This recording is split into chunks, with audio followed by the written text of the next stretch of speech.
Salam. Deməli, coğrafiya 9-cu sinif, kiçik summativ qiymətləndirmə nömrə 2 üzrə metodik vəsaitdə verilmiş nümunəvi suallara baxırıq. Birinci sualda bizə deyilir, hansı variantlarda səhv vardır? Deməli, bizə birinci hissədə cədvəlin coğrafi enlikləri verilib, ikinci hissədə maksimum və minimum düşmə bucaqları verilib. Yəni, biz günəş şüanın maksimum minimum düşmə bucaqlarını hesablamalıyıq.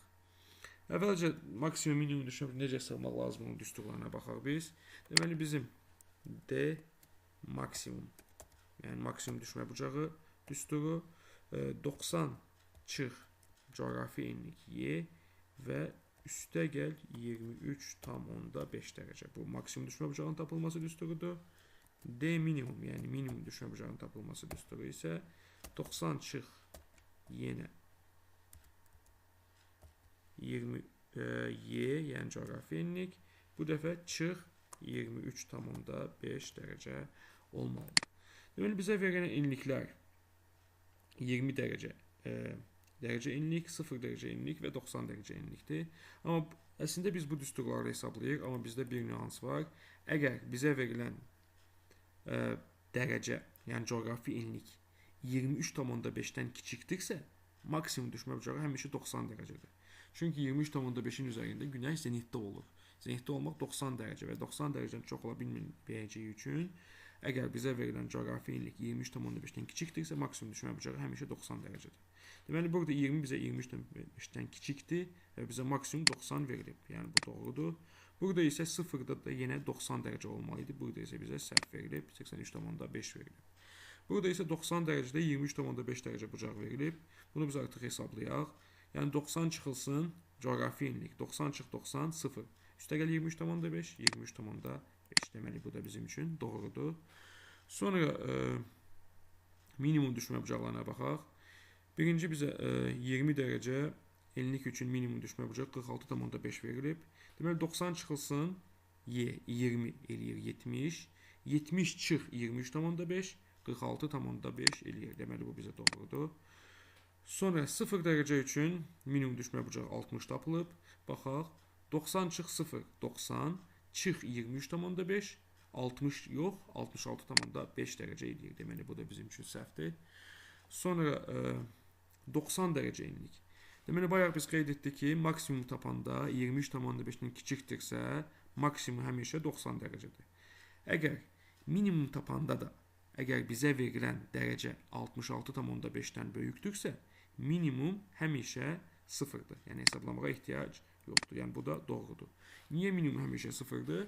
Çünki 66,5 şimal enliyindən yuxarıda və yaxud 66 cənub enliyindən yuxarıda olan enliklərdə qütb gecə-gündüzləri müşahidə edilir. Yəni, orada günəşin ümumiyyətlə düşmədiyi günlər olur. Yəni, 0 dərəcə bucaqla düşür. Bu da doğrudur.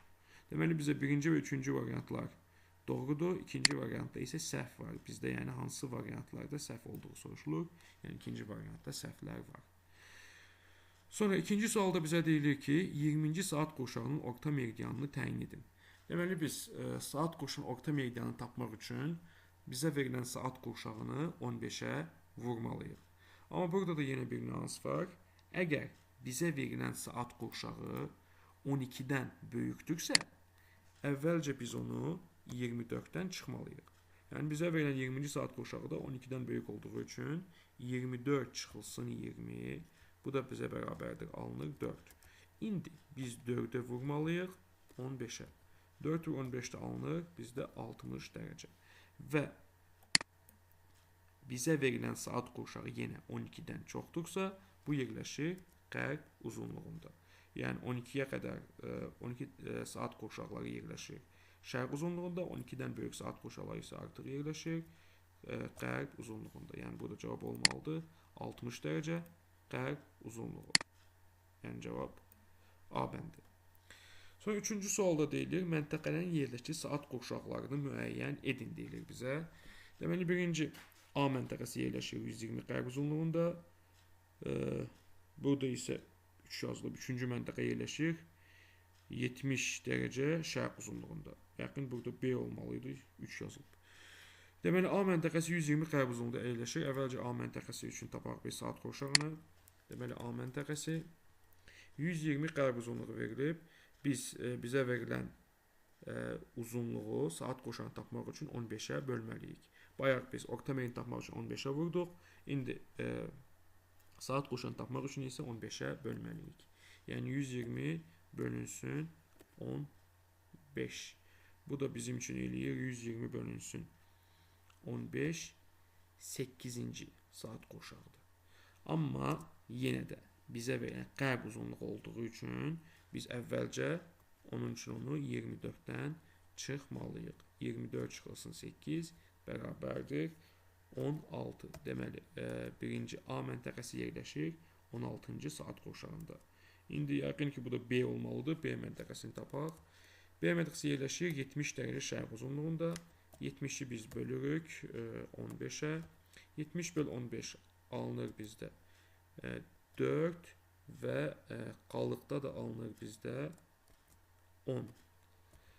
Əgər bizdə alınan qalıq 7,5-dən böyükdürsə, biz üstünə 1 əlavə eləməliyik. Deməli, 4 üstə gəlsin 1, 5. Deməli, B məntəqəsində yerləşir 5-ci saat qoşağında. İndi variantlara baxaq. Deməli, biz tapmışdıq A məntəqəsi 16-cı saat qoşağında, B isə yerləşirdi 5-ci saat qoşağında. Yəni, bu sualın düzgün cavabı C bəndi olur. 16 və 5-ci saat qoşaqları. Sonra 4-cü suala baxaq. 4-cü sualda bizə deyilir ki, fikirlərdən səhv olanı müəyyən edin deyilir bizə. Deməli, bizə sinoptik xəritəsi verilib Şimali Avropanın. Birinci fikirdə bizə deyilir ki, İslandiya ərazisi üzərində aşağı təzyiq sahəsi yaranmışdır. Deməli, bu bizim İslandiya adasıdır. İslandiya adası üzərində alçaq təzyiq formalaşıb deyilir. Bəli, əsasən İslandiya adası üzərində alçaq təzyiq formalaşır. Yəni AT alçaq təzyiqi göstərir. Alçaq təzyiq formalaşıb İslandiya adası üzərində. Deməli, bu fikir düzdür. Son ikinci fikir. Böyük Britaniya və İslandiyanın 750 mm-lik izobar kəsir deyilir. Deməli, Böyük Britaniyanı, bəli, 750 mm-lik izobar kəsir. Burada da göründüyü kimi. Amma 750 mm-lik izobar İslandiyanı kəsmir. İslandiyanı kəsən 746 mm-lik izobardır. Deməli, bu fikir səhvdir. Bizə səhv fikirlər lazım olduğu üçün 2-ni götürürük. Sonra, xəritədə izobarlar hər 2 mm-dən bir çəkilmişdir. Baxaq. 750, 748, 746. Yəni, hər 2 mm-dən bir çəkilib. Deməli, bu fikir də doğrudur. Sonra, Skandinaviya yarımadasının qərb sahilləri üzərində soyuq atmosfer cəryanı keçir. Deməli, Skandinaviya yarımadası budur. Bunun da qərb sahillərində soyuq, bəli, bizə göy rəngdə soyuq cəryan göstərilir. Həqiqətən də soyuq cəryan keçir qərb tərəfində. Yəni, bu fikir də doğrudur. Sonra, 5-ci fikirdə deyilir, atmosfer təzyiqi cənubda şimala doğru artır. Deməli, cənubdan şimala doğru atmosfer təzyiqi artır deyilir bizə. Cənubdan şimala doğru getdikcə atmosfer təzyiq görür ki, 750, 748, 746. Yəni, artmır cənubdan şimala doğru, əksinə azalır. Yəni, bu fikir də səhv fikirdir. Bizə deyilir ki, səhv fikirləri götürün, deməli 2 və 5-i burada biz götürməliyik. 5-ci suala baxaq. Region və fəlakətli hava hadisəsi arasında uyğunluq hansı variantda düzgün verilmişdir? Deməli, birinci bizə Şimali Amerika göstərilib, ikinci məntəqə Afrika, üçdə isə Şərqi Asiya ərazisi göstərilib. Deməli, birinci yazılıb bizə Asiyada tornado. Asiyada tornado olmur. Afrikada tayfun müşahidə olunmur əsasən. Asiya tayfun, bəli, Asiyada tayfun müşahidə edilir. Bu doğrudur. Yəni, rəqəm olaraq da 3-ə uyğundur. Sonra, Şimali Amerikada quraqlıq. Əsasən, Şimali Amerikada quraqlıq o qədər müşahidə edilmir. Deməli, bu səhvdir.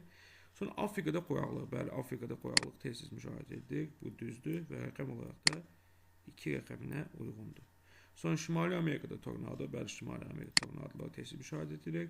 Bu da düzdür. Bu rəqəm olaraq 1-ə uyğundur. Deməli, Asiya tayfun, Afrika quraqlıq, Şimali Amerika tornado. 3-2-1 rəqəmlər olaraq da uyğun olmalıdır. Deməli, 6-cı sualda deyilir bizə, sxem hansı məntəqəyə uyğundur və cavabınızı əsaslandırın. Deməli, sxemdə diqqətlə baxsaq biz görürük ki, yəni burada buludlar daxil olur, amma buludlar dağlara rast gələrək dağları keçə bilmir və geri çəkilir. Yəni, bizə hündür dağların olduğu ərazi lazımdır. Burada da hündür dağların olduğu və buludların bu tərəfə doğru gəldiyi ərazi 1. Yəni cavabımız birinci məntəqədir.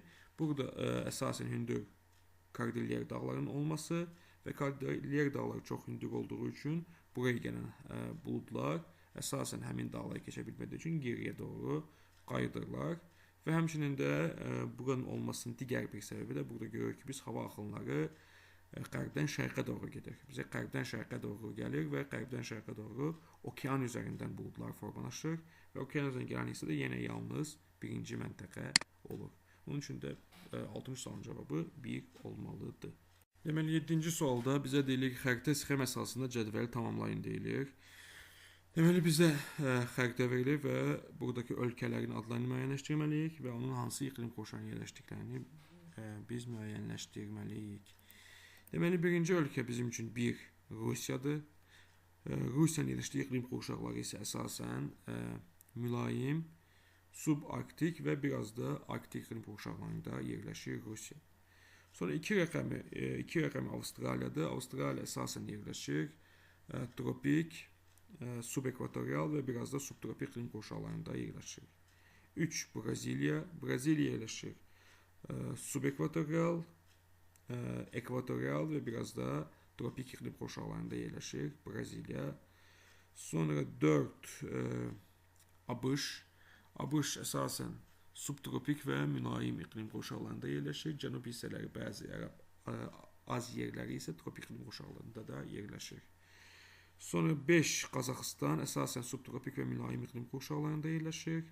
6 Hindistan əsasən yerləşir subekvatorial iqlim qurşağında yerləşir Hindistanda.